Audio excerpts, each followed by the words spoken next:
Ce prisonnier ne mangeait qu'un seul grain de riz par jour. Il gardait tout le riz restant quand il avait faim. Il attrapait des insectes pour se nourrir. Les autres prisonniers ne comprenaient pas son attitude, quand les gardes ne regardaient pas. Peter cacha secrètement un clou, puis il lima le clou en une lame fine et longue. Cette nuit, après le départ des gardes, Dieter utilisa le clou pour ouvrir ses menottes. Il invita les autres prisonniers à se joindre à son évasion. Au lever du jour, Dieter sortit un miroir pour observer la situation à l'extérieur. Il découvrit que tous les gardes étaient rassemblés dans la cuisine. C'était l'occasion parfaite pour s'échapper. Dieter prit silencieusement toutes les armes, les distribua à ses compagnons. Il ordonna à chacun de contourner les gardes des deux côtés pour les maîtriser. Puis Dieter se précipita devant, seulement pour voir qu'un seul prisonnier le suivait. Dieter apprit que les autres s'étaient déjà enfuis. Il fut pris d'une grande colère. Mais il n'avait pas le temps d'y penser. Les deux s'enfuirent au fond de la jungle et atteignirent la rive du fleuve. Ils construisirent un radeau et le laissèrent dériver vers l'aval pour économiser leur énergie.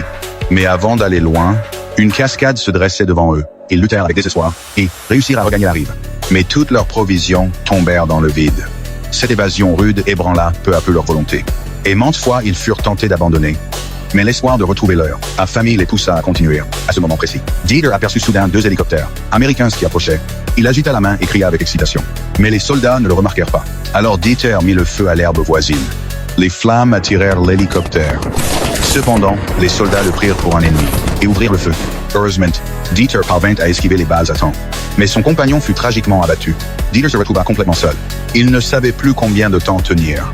Soudain, le bruit des moteurs d'avion résonna de nouveau dans les airs. Il agita aussitôt une grande feuille pour appeler à l'aide.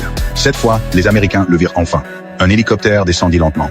Dieter saisit avec joie la corde de sauvetage. Il était enfin sauvé.